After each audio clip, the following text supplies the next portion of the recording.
So as I mentioned earlier, Creative Mornings is happening in 120 cities. And to represent Oakland today, I have a really good friend, Adam Rosendahl.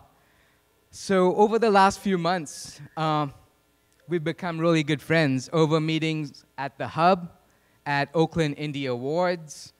And Adam's a regular at Creative Mornings too. He's always with his sketchbook. He's the CEO and founder of Late Night, an international social enterprise that uses collaborative art making.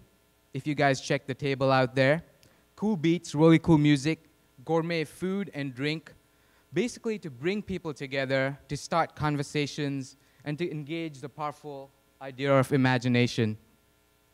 So without further ado, I want to bring up on stage Adam Rosendahl. So good to be here at Creative Mornings Oakland, at Impact Hub Oakland, where I have my office. And so many amazing collaborations have gone down over the last 2 years for me in this building. So this is the perfect spot to do this talk. So my name is Adam Rosendahl, and I believe that when we stoke the coals of our imagination, we can transform our beliefs, our culture, and our world. When I was asked to do this talk on collaboration, I immediately thought of my friend Charlie Murphy. So Charlie started this cool organization called the Power of Hope, which is a summer camp that happens that's all about igniting the creative spark of young people. And I was one of those kids at that camp. And for the first time in my life, I feel like I experienced what real collaboration feels like.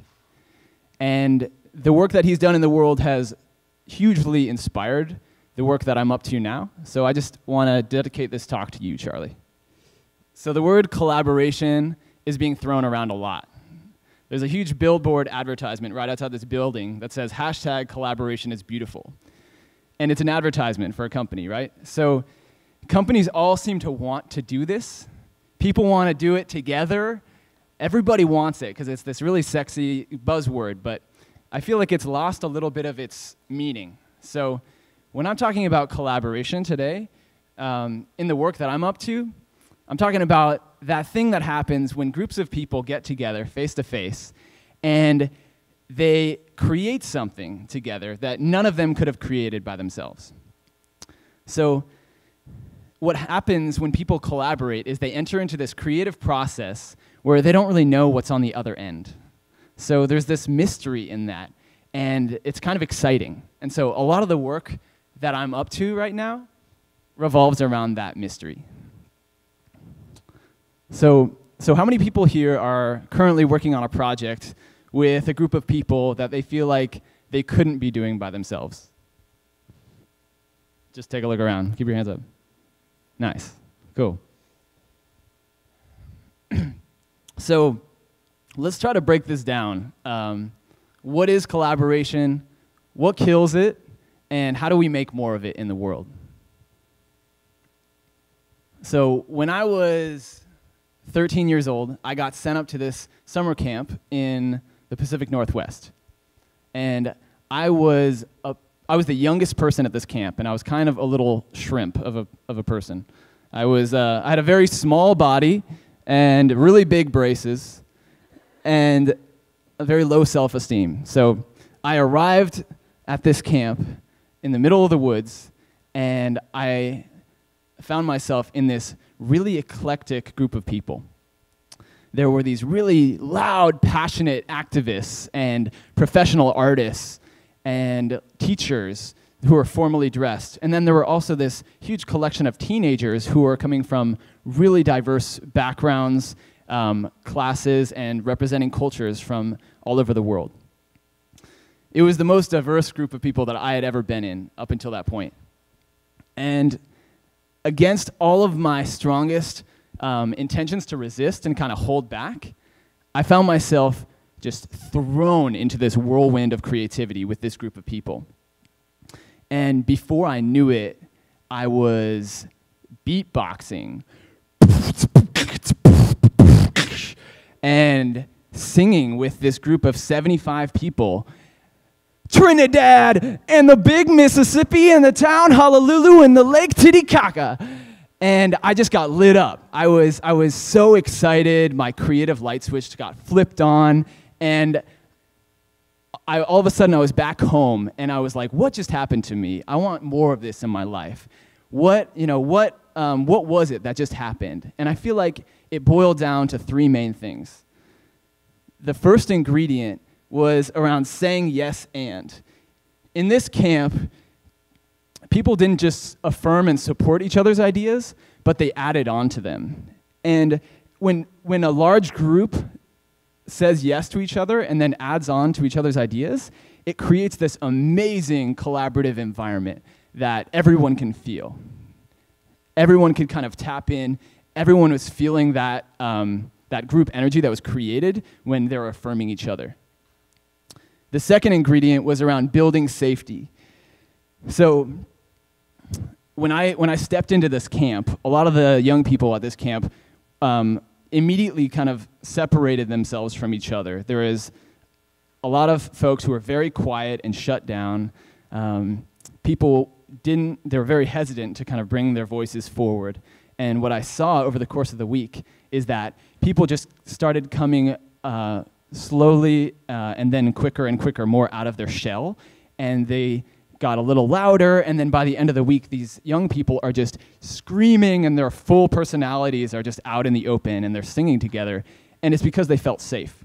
What also happened when safety was created is that people are able to be real with each other and speak what's true to them, which is not always, really comfortable for people to hear, but it can take the collaboration within a group of people to the next level. The third ingredient is to invite in the imagination. When we invite in the imagination, we invite the whole person. We invite in all their quirks and little eccentricities of their personality, all of the things that might not come out in the other aspects of their life, and it tells people that they're welcome. When people feel welcome, they're more down to participate. And when people are participating with their imaginations engaged, they become more committed to an experience. So when we invite in the imagination, it makes people more committed, and a whole new level of collaboration is possible. So these are some of the things when we combine these three ingredients, we're on the road to creating a really exciting, rich, collaborative environment. But what are some of the things that kill collaboration? I'm sure you have a couple in your mind already. Most of our lives, we live in this comfortable place called the comfort zone, which is a pretty chill place to be, but it's very easy to get stuck there. And as you can see, it's outside where magic happens. The thing about the comfort zone is there's not a lot of learning that actually happens in this place. It can be it can be easy to get stuck there. But when we start to push ourselves and stretch and learn a little bit more, we enter into this next level called the stretch zone. And this is where, when we're working with other people and we're being real with each other, oftentimes it can challenge us, and we enter into this next level of awareness where we're feeling that stretch, and that allows us to enter into this cool collaborative process too. So the stretch zone is where I found a lot of exciting collaboration happens, and a lot of really rich learning occurs. But if we're stretching, or someone is stretching us, and we go a little too far, we can snap, right? And so we enter into this third zone called the panic zone. So I'm sure, think about a time when you got thrown into the panic zone. I discovered my panic zone when I was floating down a swampy river in southern Alabama. I was leading a wilderness expedition canoeing course with a group of out-of-control teenagers who were sent into this program by their parole officer. When I had originally heard about this program, my boss had billed it to me as this really collaborative experience where we would be working together in teams and overcoming challenges, and it was going to be this amazing place for me to learn and grow. And me being this very naive California Bay Area person who is wanting to challenge myself and push my comfort zone, I was yeah, I'll fly out to Alabama, let's do this. So I packed my bags, I flew out. I found myself in this river with this group of young people, like I said, who was pretty out of control. So to set the scene a little bit for you, we're on the bayou. We are in these 10-foot yellow canoes floating down this river. And as we're passing, these trees and things, there's alligators that are floating next to us. There are water snakes that are slithering past our canoes. And it's hot. When you look down at your arms around dusk, they're completely black because they're covered with mosquitoes. So talk about setting up an environment for people to feel safe and affirm each other's ideas and inviting in their imagination. No way, right? It's people who were already on the edge of their panic zone just being there, and very quickly, just through one quick moment where, someone would hit an alligator with their canoe, people could be just set off into this level of panic and stress. So as a group leader, I was trying to manage this situation and create a collaborative environment, right? But it was ridiculous because people were in their survival mode. They did not care about anyone else in the group. All they cared about is getting through to the end and making it out, right? So what I found is that the quickest way to kill collaboration is by throwing people into their panic zone, or by shutting down their ideas, or putting them in an environment where they feel really physically or emotionally unsafe. So I learned a lot about myself in this program for sure, but I feel like what I most walked away with is, this is what I do not want to bring into my work in the world, and how can I create an environment that is really nourishing the collaboration that I want to see in the world. I spent a long time trying to figure out how I could bring these principles from this camp and incorporate them back into my life. So I experimented a lot, throwing events and different types of parties and things, trying to incorporate these principles. And eventually I came to a model that just worked. And it was I called it late night art.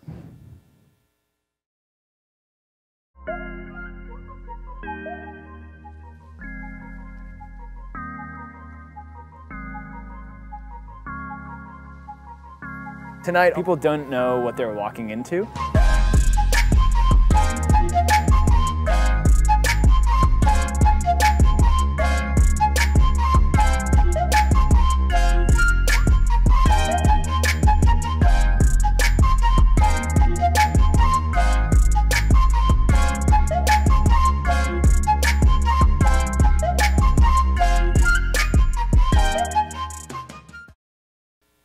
All right, so imagine that you are on this long banquet table in this beautiful warehouse in Oakland, and you're surrounded by a group of strangers who look very intriguing and exciting, but you have not met yet. And you can feel kind of a tension and energy in the air. You have no idea what's about to happen, but you showed up because you heard it was a cool collaborative experience. The table is covered with art supplies that you might not have seen since you were in kindergarten. You all of a sudden are asked to look at this stranger across from you and share a story from your life. And then draw a portion of that story on this long paper. And so as you're kind of getting into this zone with your partner and drawing together, before you feel really comfortable, finished, you're asked to move to another spot. So all of a sudden you're in a new spot around the table, and there's these new drawings that people have created in front of you that other people have done. And you're asked to add on to them and add on to your ideas onto theirs. And over the course of the evening, you continue to move, and your feeling of what is yours kind of drifts away, and all of a sudden there's this feeling of more the collective and this drawing that you're all creating together, and this sort of feeling of we. And this group environment is created that feels really exciting, and there's a lot of laughter that's starting to happen, and there's a warmth that kind of shows up in the room. And this, like, whatever that good collaborative feeling that, you know, we can all know when we're feeling it, we're like, yes, that's starting to happen. So late night art has become a platform for me to incorporate these principles of collaboration into my life and the communities that I am in. So the focus of this event is around creating a really safe environment so that we can push people's creative challenge zone where they're affirming each other's ideas and adding on to them and inviting in their imagination in a way that allows them to kind of reconsider their identity as a creative person. And what we found is that this process just works. So we've led late night art now with over 3,000 people in 4 different countries, with people that I didn't even speak the language in. We've done it with groups of 12-year-olds, groups of very stiff corporate executives, social entrepreneurs, and university students. And one of the wildest experiences of my life was flying to Louisville, Kentucky to lead late night art with a group of 44 federal probation officers with bulletproof vests on as a covert diversity and inclusion training. So this is one model that I have found that works when we combine these ingredients and we can put it into action. But there's so many different ways of combining these ingredients. And so just think about in your life right now, a project that you're working on, or maybe an upcoming meeting or a conversation that you'd like to have with a group of people, where you could incorporate some of these principles around affirming all the ideas and then adding on to them, creating this safe environment where people feel heard and able to be real with each other, and also this final element of inviting in the imagination to take that collaboration to the next level. The thing is, when we combine all those ingredients, there's something that is kind of magical that happens that we can do with all the groups that we're around. So we have the capacity to do this in our lives in all these different group environments. And the thing about collaboration is that it's fun and it makes life interesting, I've found. So think about somebody who you'd like to collaborate with, and it might be somebody in this room. For a second. I'd like to collaborate with a lot of the people in this room. And just remember that a lot of these people are just waiting for an invitation. So invite them in. Thank you.